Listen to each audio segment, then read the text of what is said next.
Welcome back, travelers of the void.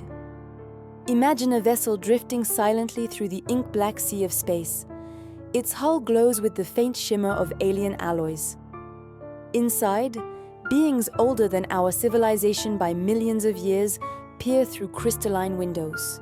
They are explorers, cosmic archivists, mapping the rise and fall of life-bearing worlds. For reasons known only to their ancient council, one world continues to fascinate them more than any other: Earth. They visited it before, at times when continents looked nothing like they do today, when strange creatures ruled the oceans, and when the land pulsed with a wildness beyond anything modern eyes have seen. The last time they stopped by, Earth was vibrant, tropical, overflowing with megafauna whose roars echoed across steaming forests. But today the aliens return to a universe that has changed, not slowly, not gracefully, but violently. And they, unknowingly, have arrived the day after the most catastrophic moment in 200 million years. Only one day earlier, these alien travelers hovered above a world basking in sunlight, a warm, green earth where colossal sauropods shook the ground with every step and raptors hunted in coordinated packs. The skies shimmered with early birds and toothed flyers, and vast forests breathed life into the atmosphere. To them, it was a paradise, a planet deep in its prime. They spent hours drifting above canyons, sampling airborne spores from giant ferns, admiring herds of triceratops bathing in rivers. It was peaceful, so peaceful that the aliens felt no rush. Their fuel crystals were low. A quick jump to Jupiter's helium-rich atmosphere was needed. They would return tomorrow to continue their survey. They left Earth behind, glowing blue-green in the cosmic dark. If only they had stayed one more hour. The next morning, their coordinates bring them back to the same orbit. But something is wrong. Very, very wrong. Below them is not the Earth they left. Instead, they see a swirling sphere of choking brown haze, black smoke, burning continents, and something else, something more horrifying: a scorched wound covering the Gulf of Mexico. Wildfires rage across entire continents. Hurricanes scream over boiling seas. The atmosphere is thick with ash, glowing with the faint orange of superheated dust. The aliens check their navigation systems. They check again. Is this even the same planet? But it is. Earth, just 24 hours later, has become unrecognizable. What happened? They descend, and the mystery unfolds. To understand the devastation, our story must rewind, not by hours, but by mere minutes. 66 million years ago, a mountain-sized shadow tore across the sky. Imagine a rock, 10 to 15 kilometers wide, moving faster than any bullet, glowing brighter than a second sun. Behind it trailed a plume of vaporized air, superheated plasma, and ionized particles. It was not simply falling, it was attacking. It screamed through the atmosphere at 72,000 kilometers per hour, a speed that no living creature on Earth could comprehend. In its final seconds, the asteroid lit the horizon in a blinding white flash. Seas boiled beneath it. Forests burst into flame. Animals froze in place, their instincts unable to process a threat so large it filled the sky. And then, impact.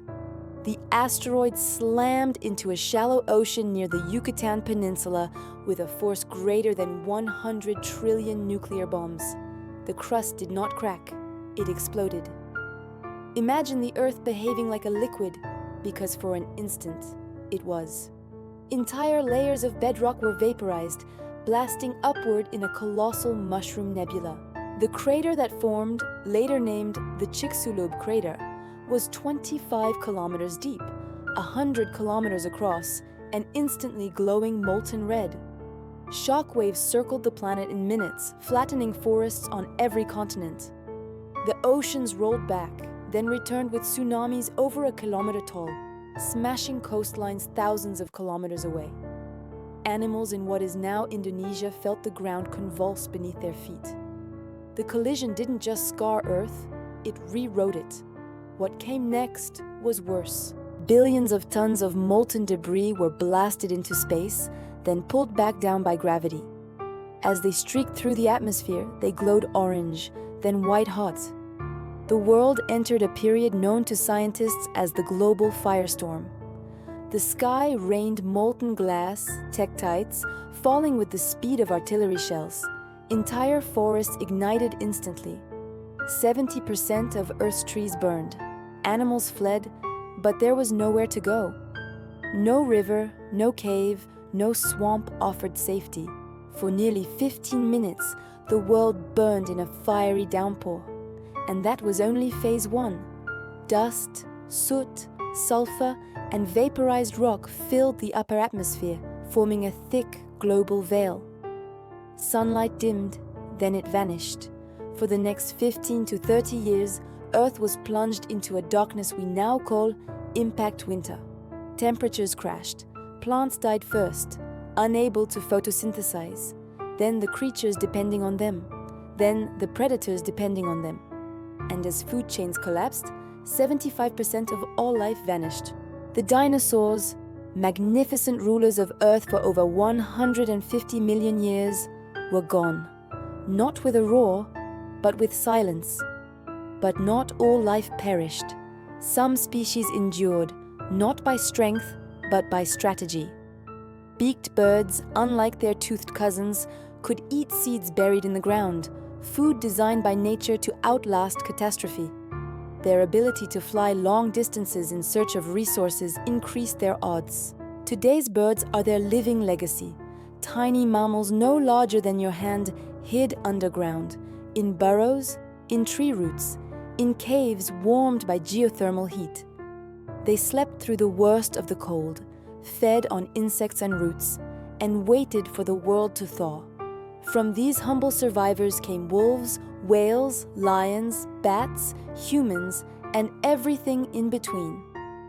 Crocodiles, ancient masters of patience, endured months without food, surviving in rivers insulated from the worst of the cold. Turtles dug into mud and waited. Once again, endurance, not dominance, won. Millions of years later, humans, Earth's newest sentient species, uncovered the evidence. They found a ring of iridium in the rock layers, tektites scattered worldwide, fossils buried together in mass death deposits, and a crater the size of a small country beneath Mexico's Gulf Coast. To many, the conclusion seems obvious. A cosmic bullet ended the age of dinosaurs. But science is never that simple. Another group of scientists suggests something else, something even stranger. Long before the asteroid struck, the region of modern-day India experienced volcanic eruptions on a scale nearly impossible to imagine. This was the formation of the Deccan Traps, one of the largest volcanic structures on Earth. For hundreds of thousands of years, volcanoes erupted without pause, releasing toxic gases, choking the skies with ash, and warming the planet with CO2, destabilizing ecosystems. Could these eruptions alone have caused the mass extinction? Some say yes, others say no, and a new theory says both disasters worked together. The asteroid hit with such force that it triggered volcanic outbursts worldwide, turning a crisis into an apocalypse. Imagine this: Earth was already sick. The asteroid was simply the final blow. Now, return to our alien scientists. Hovering above a ruined Earth, observing a world wrapped in cold and ash, they realize the truth. Planets live, planets die, planets are reborn. Extinction is not an end, it is a transition. If they were to return in 30,000 years, they would see green returning, forests pushing through the ash, new species emerging, smaller, sharper, quicker. If they returned in 10 million years, they would see Earth transformed once again, a world no longer ruled by dinosaurs, but by mammals.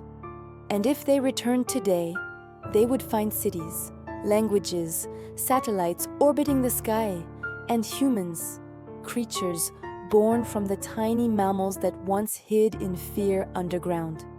From extinction came evolution, from darkness came dawn, and from the ashes of dinosaurs came us. So the aliens move on, drifting into the dark. But one question lingers. How many times has life across the universe been rewritten by catastrophe? And if that asteroid had missed Earth by even a fraction of a second, would the dinosaurs still rule today? Would we exist at all? History is fragile, civilization is temporary, and the universe is always watching. Thanks for traveling with us. If you enjoyed this journey, be sure to subscribe for more.